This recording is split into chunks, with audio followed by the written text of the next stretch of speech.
Assalamualaikum warahmatullahi wabarakatuh. Saya Fauzan Waalaikumsalam. Maputra dari kelompok 3 bersama teman-teman saya lainnya, yakni ada Afifah Nur Puspitasari beserta Septi Wolandari, ingin melaksanakan kegiatan wawancara kepada narasumber-narasumber terpercaya dan terpilih yang telah kami tentukan tentunya. Dan demikian beberapa topik-topik yang akan kami sampaikan sesuai dengan masing-masing kriteria yang telah kami tentukan.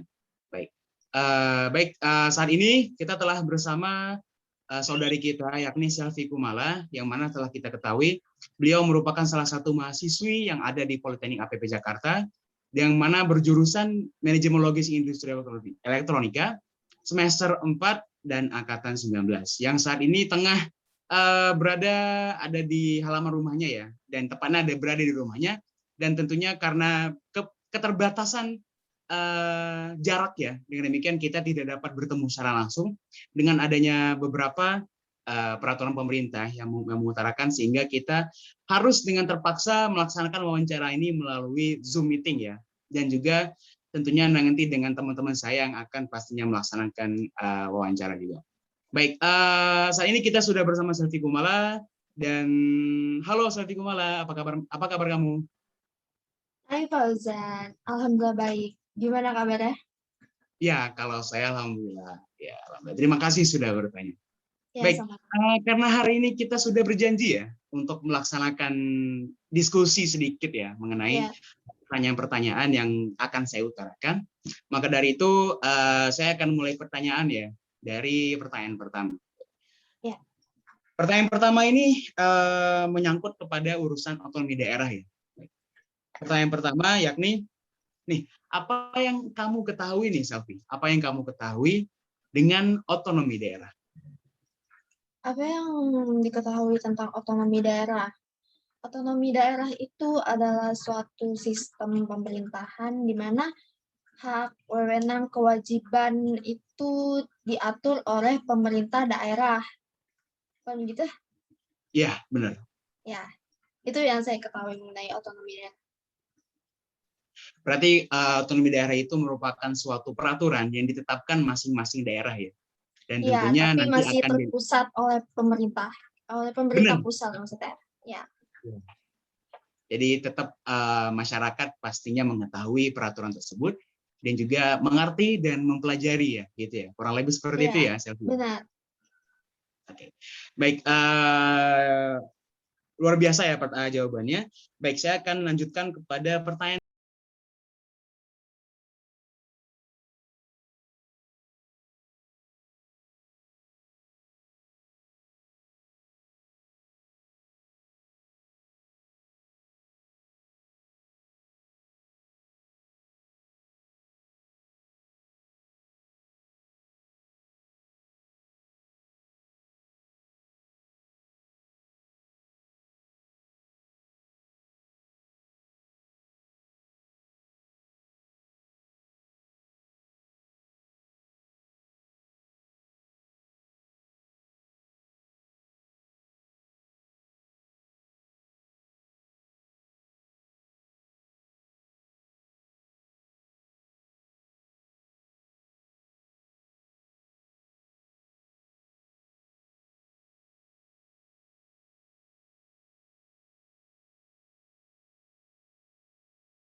Assalamualaikum warahmatullahi wabarakatuh. Ya, waalaikumsalam warahmatullahi wabarakatuh. Oh iya Kak, aku mau nanya, aku boleh minta waktunya Kakak sebentar? Iya, boleh. Sebelumnya, perkenalkan nama aku Afan Puspitasari dari kampus Politeknik APP Jakarta. Oke. Di sini aku akan mewawancarai Kakak terkait dengan otonomi daerah. Iya, boleh. Sebelumnya Kakak boleh perkenalkan diri terlebih dahulu. Oke, baik, langsung aja. Perkenalkan, nama saya Ayah Elsie Fatmawati. Sekarang kesibukannya apa ya Kak? Untuk saat ini saya kesibukannya adalah sebagai seorang mahasiswa. Dari kampus mana ya Kak kalau boleh tahu? Dari Universitas Brawijaya. Oh, dari Brawijaya. Jauh ya? Dari Malang? Iya, lumayan lah. Ya, lanjut aja nih ya Kak ke pertanyaannya. Menurut Kakak nih, pengertian dari otonomi daerah itu sendiri apa sih Kak? Menurut saya sendiri, pengertian dari otonomi daerah itu merupakan suatu hak, wewenang ataupun kewajiban daerah otonom untuk mengatur dan mengurus sendiri urusan pemerintah dan kepentingan masyarakat yang ada di sekitar sesuai dengan kebutuhan dan sesuai dengan peraturan perundang-undangan yang ada. Lanjut nih ya Kak ke pertanyaan selanjutnya. Kakak tahu nggak sih siapa pelaksana dari otonomi daerah itu sendiri? Untuk pelaksana dari otonomi daerah itu sendiri, dinas daerah, di mana kepala dinas daerah tersebut bertanggung jawab kepada kepala daerah melalui sekretaris daerah. Jadi pelaksana untuk otonomi daerah itu dari dinas daerah masing-masing ya Kak? Oke, lanjut nih ya Kak. Mengapa sih otonomi daerah itu sangat penting bagi setiap daerah? Otonomi daerah itu merupakan suatu aspek penting bagi masyarakat karena otonomi daerah sendiri dibentuk agar masyarakat itu mengetahui bahwa daerahnya itu memiliki hak, wewenang, dan kewajiban untuk mengatur setiap daerah sesuai dengan undang-undang yang ada. Iya. Selanjutnya nih Kak, ke pertanyaan selanjutnya aku mau nanya, bagaimana sih pelaksanaan otonomi daerah saat ini menurut Kakak itu sendiri? Oke, baik. Pelaksanaan otonomi daerah itu sendiri sampai saat ini menurut saya sudah mulai terselenggara cukup baik ya. Hal tersebut dapat kita lihat dari beberapa daerah otonom. Daerah tersebut itu sudah mulai bisa mengembangkan otonomi daerahnya dengan baik, kemudian juga masyarakat itu semakin sejahtera atau dapat kita sebut dengan peningkatan kesejahteraan masyarakat. Kemudian juga masing-masing daerah tersebut itu sudah memiliki kemampuan untuk meningkatkan ciri khas dari setiap daerah tersebut. Lanjut nih ya Kak, ke pertanyaan terakhir nih aku menanya, mengapa sih otonomi daerah itu penting bagi perkembangan ekonomi di Indonesia? Oke, baik. Otonomi daerah itu sendiri merupakan suatu hal yang penting bagi perkembangan daerah-daerah yang ada di Indonesia. Mengapa demikian? Karena dengan adanya otonomi daerah diharapkan dapat mempercepat pertumbuhan serta perkembangan masing-masing daerah yang ada di Indonesia, juga dapat menciptakan keseimbangan antar daerah, kemudian juga dapat terjadinya pemerataan kesejahteraan dan juga meminimalisir adanya daerah yang tertinggal. Oh, seperti itu. Baik, terima kasih atas waktunya Kak Ayang. Semoga kita dapat bertemu kembali di lain kesempatan. Oke, baik, sama-sama. Dengan demikian, saya berharap pelaksanaan otonomi daerah ke depannya itu dapat berjalan dengan baik, sehingga masing-masing daerah itu dapat mengembangkan potensi yang dimiliki di setiap daerahnya itu dengan secara optimal.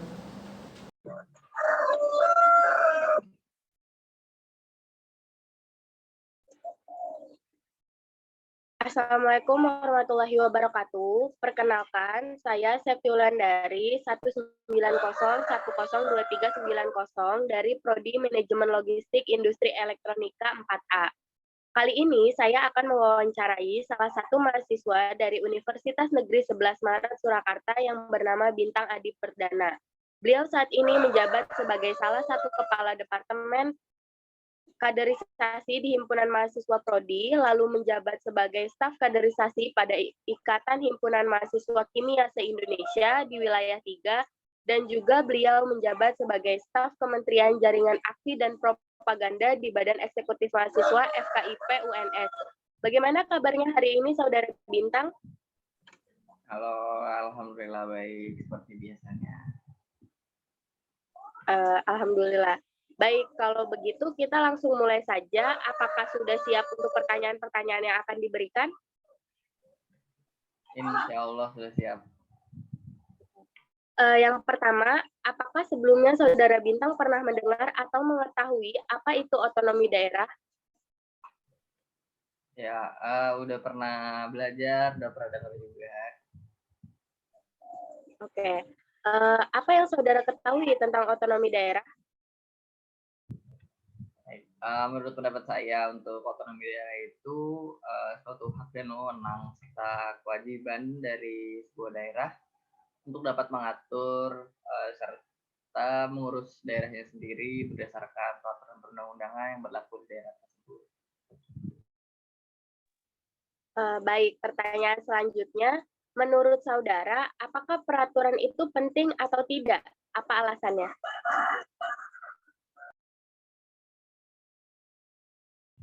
Baik, untuk peraturan sendiri itu kan dibuat karena suatu urgensi gitu. Jadi peraturan itu suatu hal yang penting karena dengan tujuan peraturan tersebut adalah mengendalikan kehidupan manusia dalam bermasyarakat dengan batasan-batasan tertentu. Jadi segala sesuatu yang kita lakukan itu kan harus ada batasannya karena jika kurang ataupun berlebih itu juga tidak baik nantinya. Oke. Menurut saudara, apa yang menyebabkan masih terdapat beberapa oknum yang melanggar peraturan dan bagaimana cara menyikapi hal tersebut? Oke, baik. Karena segala sesuatu yang kita lakukan itu kan pasti punya batasan seperti yang tadi dibahas, tapi karena masing-masing individu itu memiliki batasan yang berbeda-beda.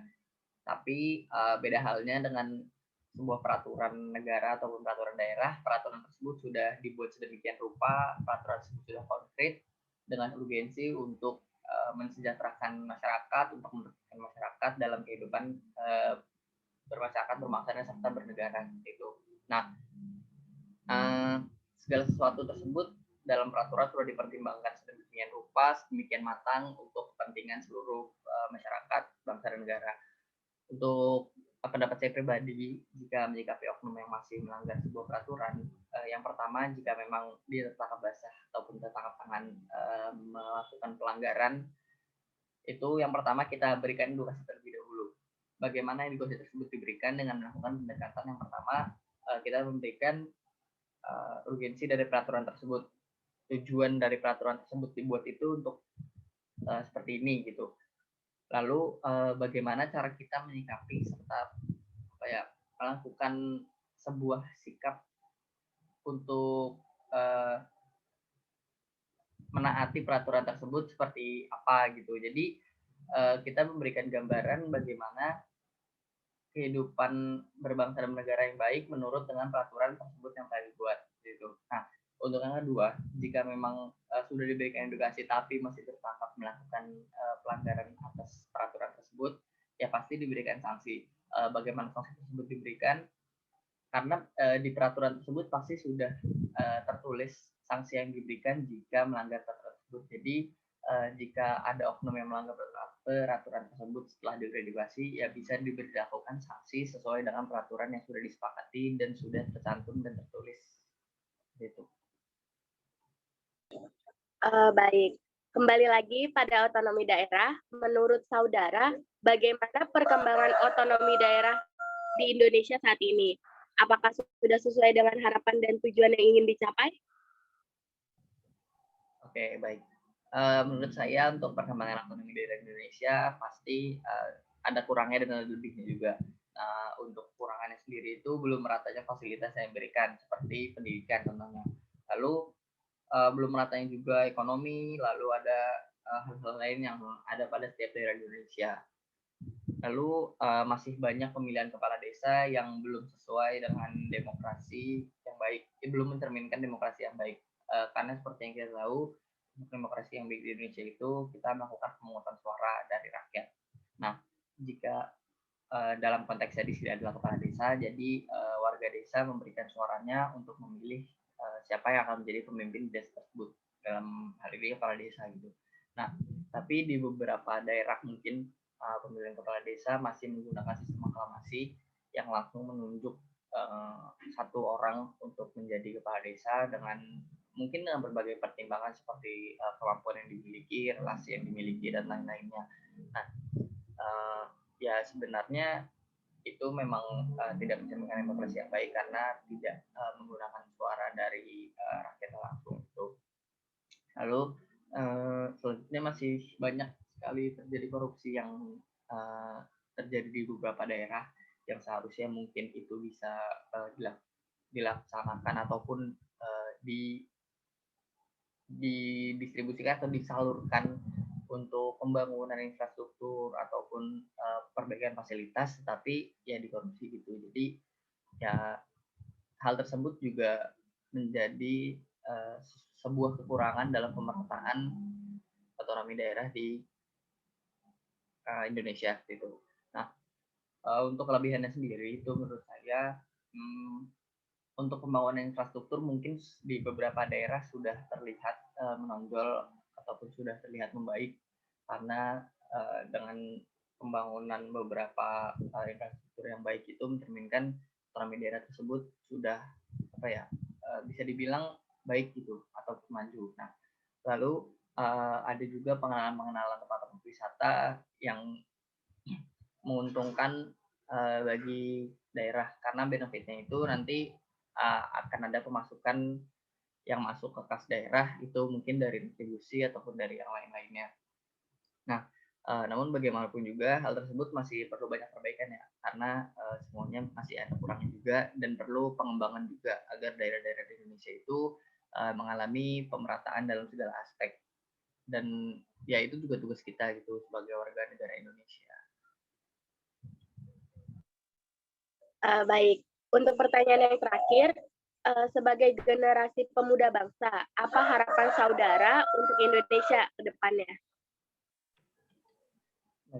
Untuk generasi pemuda bangsa, ya ini sebagai pandangan saya sebagai mahasiswa ya, bagaimana cara kita bisa mengimplementasikan salah satu nilai di Tridharma perguruan tinggi yaitu pengabdian kepada masyarakat. Nah, apa yang sudah kita dapat di bangku universitas bisa kita terapkan, bisa kita implementasikan, bisa kita aplikasikan untuk terjun di masyarakat gitu. Nah, saat kita terjun di masyarakat, secara tidak langsung kita juga membantu negara, membantu memajukan negara gitu. Mungkin dengan berbagai ide, gagasan, serta pikiran kita yang bisa memberikan inovasi serta memberikan kreativitas gitu dari kita sendiri untuk negara yang lebih baik nantinya gitu.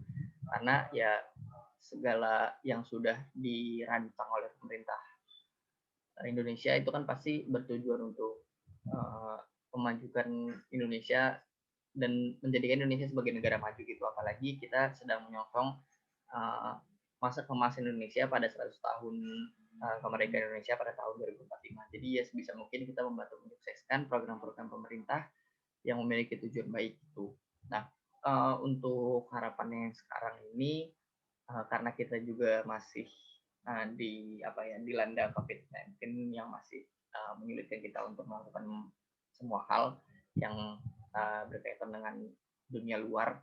Jadi ya mungkin harapannya pemerintah bisa lebih aware, mungkin pemerintah bisa lebih memberikan peraturan serta penerapan yang baik gitu karena mungkin sampai saat ini peraturan yang dibuat oleh pemerintah masih kurang efektif gitu untuk menekan angka kenaikan COVID apalagi bisa mengurangi gitu. Jadi untuk saat ini masih belum terlihat titik terang bagaimana COVID bisa diatasi dengan baik gitu.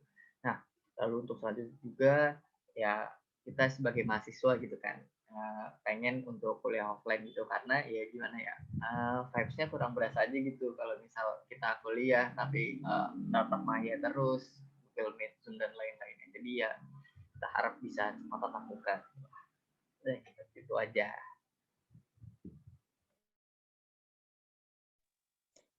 Baik, terima kasih atas segala jawabannya dan waktu yang telah diluangkan oleh saudara. Mohon maaf apabila ada salah dan kurangnya. Sampai bertemu di lain kesempatan. Amin, amin. Baik, terima kasih kembali.